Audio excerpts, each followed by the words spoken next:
So this is a trip that we are undertaking, and we went through Gokarna, Pune, and Hampi as well. This is our very own Indian Angrez, Patra Lekha. ये उनका pseudonym है, but she is Peyton. I knew your name. I was waiting for you to call it out. जोहार, नमस्ते, मेरा नाम Peyton Patralekha कुमारी है और मैं रांची से हूँ। मेरा पैदा हुआ बिहार में, लेकिन अभी शिफ्ट हो गया रांची में, तो बहुत खुश हुई कि आप लोगों से बात कर रहे हैं आज। Yeah, so since she experienced all these three places, ये मुझसे ज़्यादा अंग्रेजी हिंदी बोल रही है यार। Okay, so I really wanted to reflect on these three places, and especially since it's so relevant for us, since it talks about the Indian history and us being educators, and she specifically teaching history and being such an aficionado, interested person in history. So I wanted to know certain aspects of or certain highlights of her journey. So maybe I'll pose some questions to her, and you'll answer that for us. So my first question to you would be that you went to two stellar historical places. A. Aurangabad, Ajanta and Ellora caves, and B. you went to Hampi to see the what was remnant of the Vijayanagara Empire. So what do you think are the similarities and the differences of these two places? So I think I can start with the similarities. So both of them were absolutely amazing, very well preserved, UNESCO World Heritage Sites. So it was an honor to be able to visit those. I have a personal goal to visit as many UNESCO World Heritage Sites as possible. So to have the opportunity to do two of those in one trip was like amazing. So in terms of the similarities also, both of them were focused on like ancient stone-based architecture. So building temples, or in the case of the caves, building rock-cut architecture directly into the caves, but all out of stone. So like the amount of engineering, the amount of raw like strength and the planning that went into these projects was immense in both cases. So just to think about how many people were involved in these projects, what were the normal people, like the normal laborers, the artisans actually we should call them, how they were creating that project, how they were planning and executing that with so little technology, is just astounding to think about. In terms of the differences, so Ajanta and Ellora caves are a little bit older than the Hampi. Hampi, I think most of the things that we saw dated from like the 1300s to the 1500s, mostly 1500s. But then if you think about the Ajanta and Ellora caves, it goes back to as early as the 1st century BC. So there's a big time difference there. And one of the big things that happened in the interim of that time is that Muslim rule started in India. So we don't see any evidence of Muslim rule or influence in the architecture in the first set of caves, the first site, Ajanta and Ellora caves, whereas we do see some of that influence in Hampi. So in the Ajanta and Ellora caves, it's mostly Buddhist, Jain, and then also some Hindu temples were there, like the Kailash temple is the most famous one. Whereas in Hampi, we saw the Vijayanagara Empire mostly focusing on Hindu architecture, but also with some very distinct Muslim influences, which affected mainly like the Queen's area, the Zanana. So that was one big difference that I saw. Amazing. Like, could you talk about the difference in the themes? Like, what was the theme of the architecture? Like, what was the story that place A was trying to say, and what was the story that maybe Hampi was trying to say? The story that I was trying to say. It's an interesting question. So, cheese So I think that the story of both places is very different because of the different populations that were being served by each.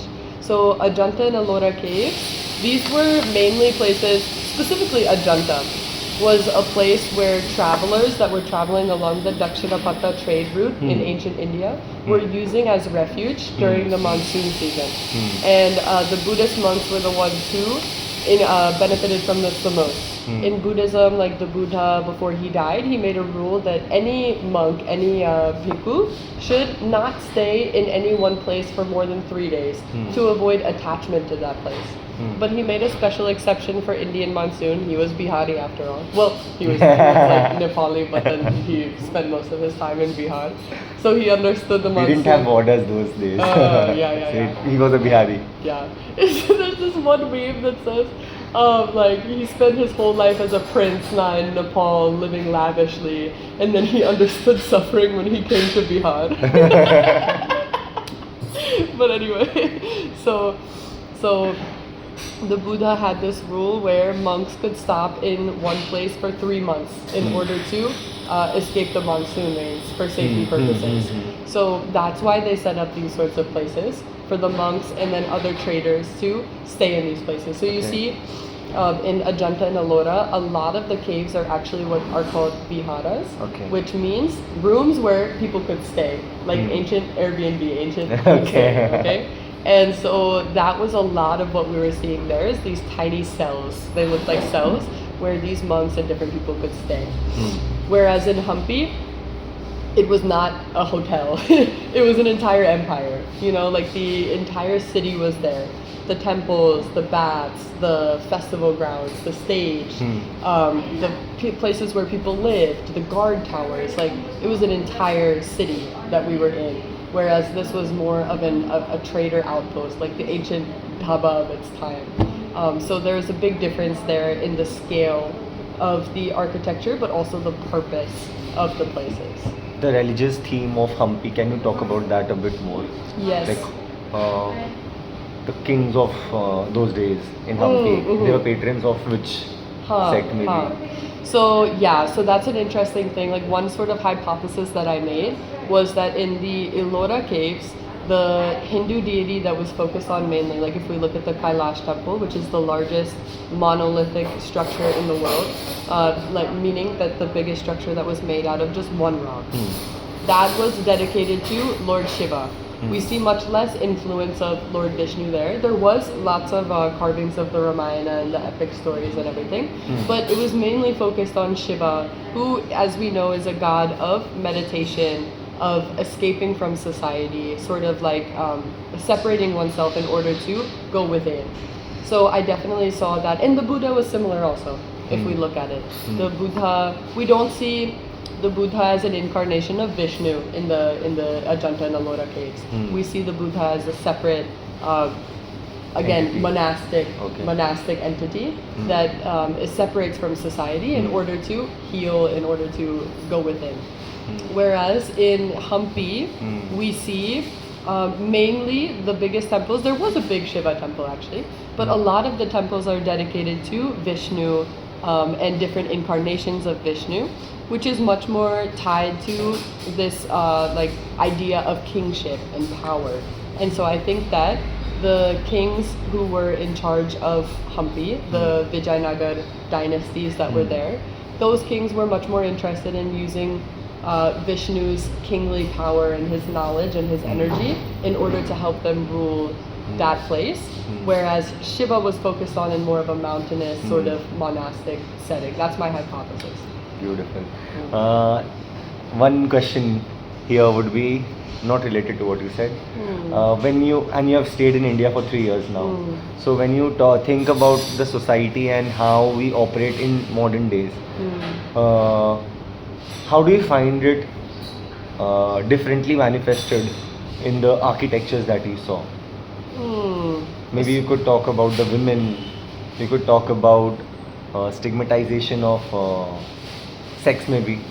So like stuffs like that which you found being more explicit or like different from how it is seen or perceived in modern India. Yeah. Well, I would say like the first thing I would want to say about that is that in Ellora cave specifically, we see that there are 3 religions right next to each other. Jain caves were there, Buddhist caves were there, and then Hindu caves were there. So it's very clear we can see that instead of a new religion's people coming in and wanting to destroy the evidence of the last religion who was there, because they happened at slightly different times. Yeah. They respected that. They left that untouched, and instead they moved on to a new area to build their caves. They used the knowledge of the past architects and artisans who had come before, but they did not destroy or vandalize or touch what had come before, as far as we know. So that really goes to show the religious tolerance of ancient India, which is a really beautiful thing that I think we can learn from today. And then also we see the same thing in the Vijayanagar kingdom. The Vijayanagar kingdom was mainly set up as an not mainly, but one of the main reasons why the two brothers were inspired to create that was to be a Hindu kingdom in response to Muslim rule in the north. But at the same time, we saw a masjid that they had built there for one of their generals, right? Yeah. And we saw so much influence in the architecture from what the Muslims had been building in Delhi. So there was at least some aspect of religious tolerance there as well. And also the horse traders who were not Indians but rather people from different parts of the world. Yes, who they even immortalized in the rock carvings there. Yeah. Which was amazing. There was a hat worn by a Persian, right? Yeah, it looked like some like Mongol or some Mongolian like hat. yeah. So very those carvings really helped us figure out, like, identify, which are the nationalities from which the people would have come there. Yes. And yes. I think it was Turkish, Ming, Persian, and so many more. Yes, so many. And then one other interesting aspect is that at both places, but especially Ajanta and Ellora caves, there was a lot of what we would call today explicit sort of carvings inside of the temples. Inside of the Kailash temple, which is the biggest, most extravagant temple from that time, there was so many depictions of men and women, and also like homosexual relationships as well, that were depicted inside the temple, which today, if you were to bring any sort of like explicit iconography inside of a Hindu temple, then you would probably be stoned, like that would not be okay. But we can make the assumption that there was probably a lot more acceptance of sexuality, different forms of sexuality, different expressions of that in ancient India at that time, which is another thing that we can learn from. And even in the temples of Hampi. Yes. Though not that explicit, but there were a few examples. Yes. So, and that's an example of medieval India. So, I think like ancient as well as medieval India, this was a very normal thing to, openly talk about these stuff. Yes, I agree. Would you like to talk about the women, maybe? The role of a woman, like how we normally read them in history and what we actually saw there. How were they depicted there? Yes, I'm just thinking about Ajanta and Ellora caves, and I'm trying to think if there was any stories or anything of women. So I don't think that we were able to learn about the women who were making the caves or anything. I'm sure that there was women involved in the project in some way, because there's an estimated figure that at least 7,000 people had to be working basically per day in order to make that over the course of 200 years, that one Kailash temple. So, one thing that really motivated a lot of people to take up Buddhism was how the viharas were even open to female bhikkhus. So I think they would have definitely been residents of that place. And also when we read this in the NCERTs of ancient India, that how Buddhism declined over time, one of the reasons was also maybe like mix and match of the teachings of Buddha and how like it gradually eroded. Maybe like you could also talk about Hampi's role of women. Yes. The Shikaris. Yeah. Yes. So yeah, in Hampi we see much more evidence of women being active members. That doesn't mean that they weren't in the caves, but we see a lot more evidence. We saw on the carvings on some of the temples, there was women depicted as hunters who were actively hunting different animals, which was really cool. And then we also saw the queen's quarters, like the zenana, where the queen would stay with all of her attendants and everything there. And there was to the king, what was his name? Krishna Devaraya. Krishna Devaraya, his wife, Chinna Devi, right? Chinnamma Devi? Devi. Chinna Devi. There was so many structures that you could see her influence there. There was a dancing hall in the main temple where she would host performances for some of the subjects. So to see her influence and to see her be immortalized in that story of Hampi was really awesome, because usually we don't see stories of queens like that. You spoke about Kailasha temple and how it's one of the biggest monolithic temples. Yes. So, what kind of architectural style would you associate the temples of Hampi with? Hampi. So I think that the valley, like Hampi Valley, where Valley. Hampi is situated, the geography there was very interesting. Like I'm sure you remember, we saw that there was all of those mountains that had been cut into smaller rocks naturally, not like by human beings. There was all of these smaller, I mean, they're still huge, but instead of just being one contiguous mountain, it was huge boulders that were stacked on top of each other that had like eroded over time. So this, I think, made it a little bit easier. I mean, it still would have been extremely difficult for the architects of that time to cut those boulders into pieces and transport those and create temples. So that would just be called, like, I don't know if there's a specific name for that, but it's just temples made out of white granite, as we White learned. granite, and Yes. also like they fix into each other. Like the interlocking. Interlocking yeah, system, yeah. So it was not one single structure, but several pieces of rock, interlocking with one another. Yes. And I think like it's gradually eroding, like it's getting damaged. So you can Yes. see different efforts to keep them standing over there. Yes. Yes. Let's talk about the people of Hampi. And what do you feel makes that place hospitable, and what was your experience as a tourist there? बहुत hospitable है, उसका नाम hospit है. Wow, that was a good one. Yeah. By the way, hospit is a Kannada word which means new city. That's the closest town to Hampi, and new city because that was a city that was set up by Krishna Devaraya. Yes. So that's why. Yes. So yeah, yes, continue. Yes.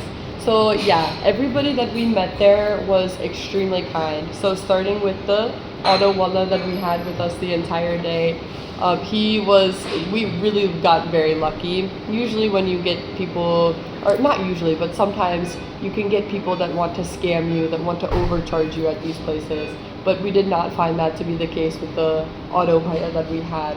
He was really sweet. Any knowledge that he had about the places, he acknowledged that he was like not an expert, but then he did share pieces of knowledge throughout the day that he had. And he was so helpful. Like, he knew that we were kind of unprepared, but he led us to understand the distance between the places and how we could make the most use of our money in terms of guides, and how we could make the most use of our time considering that we only had one day. So all of this he was able to communicate with us in broken Hindi on all sides. So that was really nice to have that day with him. And then we had another really nice tour guide at the first temple that we went to, which was called Ikala. Virupaksha. Yes.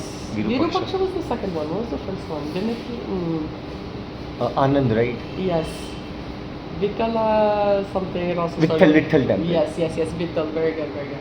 So we had a tour guide there. His name was Anand, and he gave us very nice information about the temple, and also asked us personal questions about ourselves, where we had come from, even asked us if we were interested in starting an NGO in Hampi when he learned about what kind of work that we do. He told us about the need that children have there, that in every part of India, we see the need is there for NGOs to be there, for people to invest in the children of that place. So yes, if any of you are interested in starting an NGO, we can set you up with Anand, and Anand would be happy to help you and get started there. Truly. Let's talk about the cleanliness of that place. How clean was it? The general public with Mm. whom we might not have interacted so much. Yes, yes. So the cleanliness of Hampi was very, very good. And the people there in general were very kind and nice. When it comes to the people who were selling their goods on the street, hawkers or small collectors, they were very kind. And also, in terms of comparison to other places in India, we saw that it was very clean. Not so much trash thrown here and there. The nature and the farms looked so beautiful. The natural irrigation that was being used. And for the first time in India, in all of my 3 years, I came across a ice cream seller. Like anyone who sells food or has their stall on the street, an ice cream seller in this case, directly asked us to throw our trash in a dustbin. I've never seen someone taking responsibility in that way for their environment. I don't know if he was required to do that or anything, but I'd like to believe that he just did that out of the goodness of his heart, that he really cared about keeping the place clean. So it was nice to see somebody taking accountability and responsibility for their surroundings, especially in such a sacred, important historical place. Yeah, and even the material on which we were eating our food, they were all sustainable. Yeah, that's true. Talk about They that. were not plastic glasses or plastic plates on which we would eat food and Thank you have so to much. throw them. Thank you. But it was rather some tasty Maggie coming here. Thank you. she's she's a didi who opened the restaurant for us earlier than she would not. Yes. Yes. Earlier than we would normally do. She opened it for us at 6 a.m. and we had a place to stay. There is a part where I need to ask Peyton about the handicrafts there. But before going into that, let's see what we are eating. I'm eating very simple Maggie because there was just one burger there. Oh, one burger there. And I am eating this nice paneer burger, so hopefully it will be delicious. Let's And see. this American has ordered Americano. Yes. And her stories of expensive, overpriced coffee, that's like something that I've observed her doing throughout the last 1 week. My weakness. My weakness. Yeah. My weakness. And mind you, she does not earn in dollars, she earns in INR. Everyone who came there thinking that she is a गोरी अंग्रेज and इससे आके पैसे लेंगे. I'm like भाई ये मुझसे ज़्यादा इंडियन है. Yeah, I was she's a गरीब गोरी. पहले चीज़ है कि मैं इंडिया का सैलरी कमाती हूँ, ठीक है? Then I would go into buying the handicrafts. Yeah, Oh, very man. important. Very important. Disclaimer. And then people would come and ask her for selfies. There was one family who were clicking pictures, and I could, of course, they were speaking in Kannada. I didn't understand them completely, but I could make out by joining words that they were saying. And what they were saying is, a lady talking to Lady V. Can you ask this lady, this foreigner, this Gori, to come and take a picture with us? And the person B is responding, I'll do it in 2-3 minutes. And by the time she was going to do that, we went past and we were just giggling over what a celebrity. Right, and wise. I mean, Patra Lekha is. Yeah, Okay, man. so I picked up a lot of accessories. Like I really like bracelets and lockets. She got this kachwa wala. I love I got this geoid pendant. This chain was already there with me. So talk about the handicraft there. How was it? The handicrafts, okay. So I really, really like the handicrafts there because most of the time when you go to a place, they know that they're famous for one or two things, right? If you go to many places in Jharkhand, for example, you'll see that there is Dhokra art there, and you'll see the red and white Sarnawala sari, which is amazing. Don't get me wrong. Are you feeling warm? Cold? Yeah. दीदी AC of कर दो ना. दीदी AC of कर दो ना. हाँ. Okay, हाँ. So, so usually when you go to different places, they know that they're famous for one thing and they'll give you that thing, which is fine. But in Hampi, there was a lot of diversity in the handicrafts that were being offered. We saw a lot of seashells, which had clearly come from the Karnataka coast. Beautiful. We saw a lot of pendants like the one that you're wearing now. Really interesting, unique pieces that could be made into jewelry, or that had already been made into jewelry by the artisans there. Lots of handmade dream catchers. What else did we see? Of course, there was fridge magnets and like all of that stuff Banana as well. silk. Banana silk. Banana silk is the famous thing in Hampi there. So there was lots of saris as well as dupattas, stoles that were made out of that fine fabric, which is very unique. So yeah, I found the handicraft scene there to be very thriving. Okay, let's spend maybe 2-3 minutes talking about Gokarna and then we will close this vlog or podcast. So, what was your standout experience in Gokarna? Thank you. Oh man, okay. So Thank you, Didi. if anyone of you is going to go That's an Karna, Americano and this is my muffin. Yes. so happy, so happy. So if any of you are going to Gokarna, the first piece of advice that I would give to you would be definitely take the time to rent a scooty.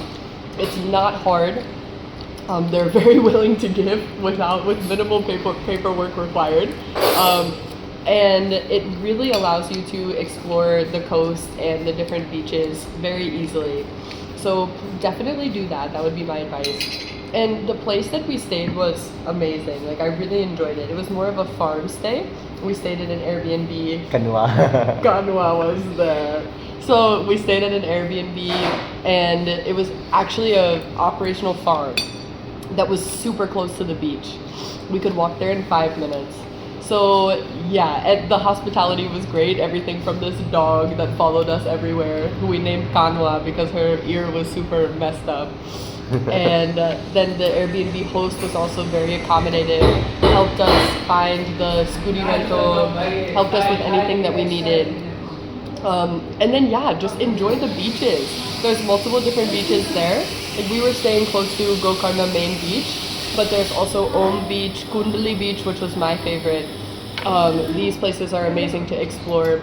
And we were there sort of also in the off season. So we got the best of everything in terms of the, lack of crowds, the just being able to explore things freely was amazing. But the people there were extremely kind, extremely accommodative of anyone that was coming there to visit. So I think it's someplace where tourists should prioritize in future. Because if you are choosing between a place like Goa and a place like Gokarna, Gokarna would be the place to go and see how does a coastal village in India look like. Coastal India, maybe like Konkan, that region is called Konkan. Konkan, okay, yes. Konkan coast. Yeah, so if you really want to understand the culture or how the people are in that place, it's much better to prioritize a place like Gokarna rather than a very touristy place like Goa. No, you could have left out the word Goa here. Sorry, She, Goa. this lady will create some controversy. Sorry, Goa. You will be Sorry. kicked out of India very soon. So, I covered around 2-3 places in Gokarna as well, which you will see in the previous blog where I'm actually on the site and showing you the places around and telling you the story of those places. So, I'll not speak more about Gokarna, but definitely 2 standouts for me from Gokarna. When I was traveling through that place, I saw piles of leaves being collected from the forests and being stacked into like a net-like thing. On asking the purpose for that, that was used to convert. That would be converted into compost. Brilliant example of sustainability. Yes. And when I saw dustbins were like solid nets, and you could see through them. And one could easily see that it's only plastic that is going into those dustbins. So not just that they're keeping the places clean, but waste segregation starts from the home itself. And this I was seeing in the villages there. So imagine the city. Again, like it's not a city, it's a town. And the day we spent there, traveling and visiting the places, it was Ram Navami. So I also happened to visit a Ram Navami celebration there. Again, that is covered in the blog before this. All in all, it was a very interesting experience, and from here I'll be heading to uh, Vrindavan, Banaras, Ayodhya, and Mathura, and let's see what experience holds for me over there. Thank you, Peyton, for your time, as if you were very busy. Just kidding. Today she has a train to catch when she'll go back to Ranchi and just spend her next 1 week of holidays chilling, Chilling. chilling and doing what she spoke about she would do in Ajanta, Ellora, meditating, some deep inner reflections. Yeah. Thank you so much. Any closing comments? Johar, Jai Jharkhand. Okay. Thank you.